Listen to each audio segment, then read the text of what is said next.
وسلم: من قرأ حرفا من كتاب الله فله حسنة والحسنة بعشر أمثالها لا أقول ألف لام ميم حرف ولكن ألف حرف ولام حرف وميم حرف. ബഹുമാനപ്പെട്ട അബ്ദുല്ലാഹി ഇബ്നു മസ്ഊദ് റളിയല്ലാഹു അൻഹു റിപ്പോർട്ട് ചെയ്യുന്ന ഹദീസ് അവർ പറഞ്ഞു: ഖാല റസൂലുള്ളാഹി സ്വല്ലല്ലാഹു അലൈഹി വസല്ലം, റസൂലുള്ളാഹി തങ്ങൾ പറഞ്ഞു: മൻ ഖറഅ ഹർഫൻ മിൻ കിതാബില്ലാഹി, ആരെങ്കിലും അല്ലാഹുവിന്റെ കിതാബിൽ നിന്ന്, പരിശുദ്ധ ഖുർആനിൽ നിന്ന് ഒരു ഹർഫിനെ പാരായണം ചെയ്താൽ, ഒരു ഹർഫ്, ഒറ്റ അക്ഷരത്തിനെ പാരായണം ചെയ്താൽ, ഫലഹു ഹസനത്തുൻ, അവർക്ക് ഒരു ഹസനത്ത് ഉണ്ട്, പ്രതിഫലം, ഒരു ഹസനത്ത് ഉണ്ട്. എന്താണ് ഈ ഹസനത്ത്?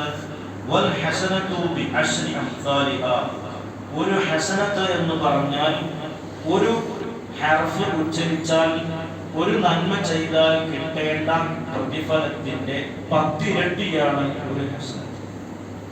ഒരു ഹർഫ് ഓതിയാൽ അല്ലെങ്കിൽ ഒരു നന്മ ചെയ്താൽ അദ്ദേഹത്തിന് കിട്ടേണ്ട കൃത്യമായ പ്രതിഫലം, അതിന്റെ 10 ഇരട്ടിയാണ് ഒരു ഹസനത്ത്. അപ്പോൾ ഒരു ഹർഫ് പാരായണം ചെയ്താൽ ഒരു ഹസനത്തുണ്ട് എന്ന് പറഞ്ഞാൽ അതിന്റെ നേരെ പ്രതിഫലത്തിന്റെ 10 ഇരട്ടിയാണ്. എന്നിട്ട് റസൂലുള്ളാഹി തങ്ങൾ പറയുകയാണ്: ലാ അഖൂലു അലിഫ് ലാം മീം ഹർഫുൻ, അലിഫ് ലാം മീം ഒരു ഹർഫാണെന്ന് ഞാൻ പറയുന്നില്ല. പരിശുദ്ധ ഖുർആനിൽ ചില ഹർഫുകൾ കൊണ്ട് ആരംഭിക്കുന്ന പല സൂറത്തുകളുണ്ട്. യാസീൻ, അലിഫ് ലാം മീം, ഐൻ, സീൻ, ഖാഫ്, അങ്ങനെ പലതും. അലിഫ് ലാം മീം ഒരു ഹർഫാണ് എന്ന് ഞാൻ പറയുന്നില്ല.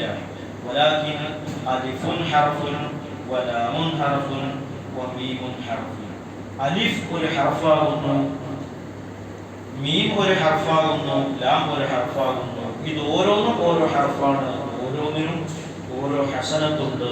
അപ്പൊ അലിഫ് ലാം മീം എന്നൊരാൾ ഓതിയാൽ അദ്ദേഹത്തിന് 30 ഹസനത്ത് പ്രതിഫലമുണ്ട് എന്ന് റസൂലുള്ളാഹി സ്വല്ലല്ലാഹു അലൈഹി വസല്ലം.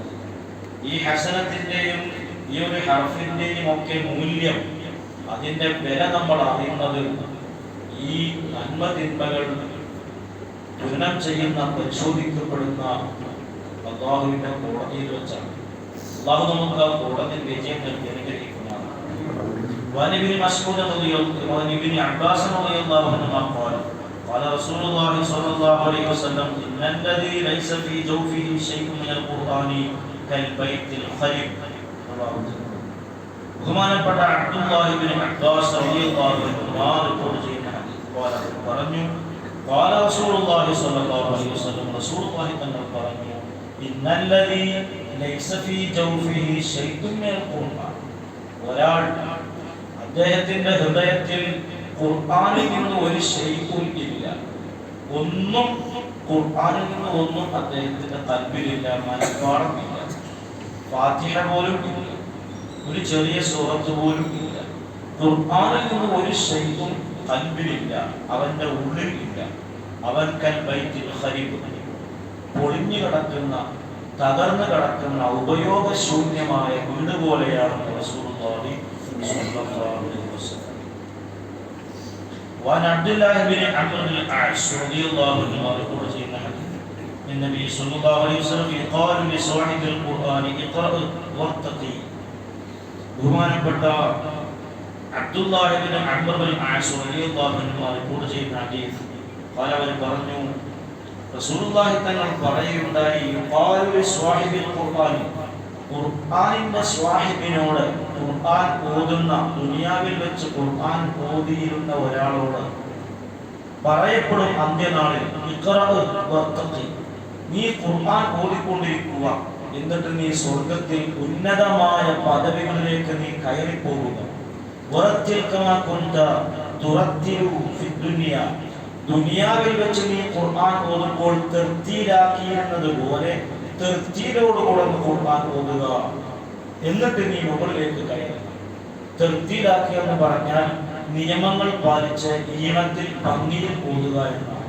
കടുപ്പത്തിനൊക്കെയോ ഓടിപ്പോവുക എന്നല്ലാതെ ഈണത്തിൽ, നല്ല ശബ്ദത്തിൽ, അതിന്റെ ശൈലിയിൽ ഓതുക.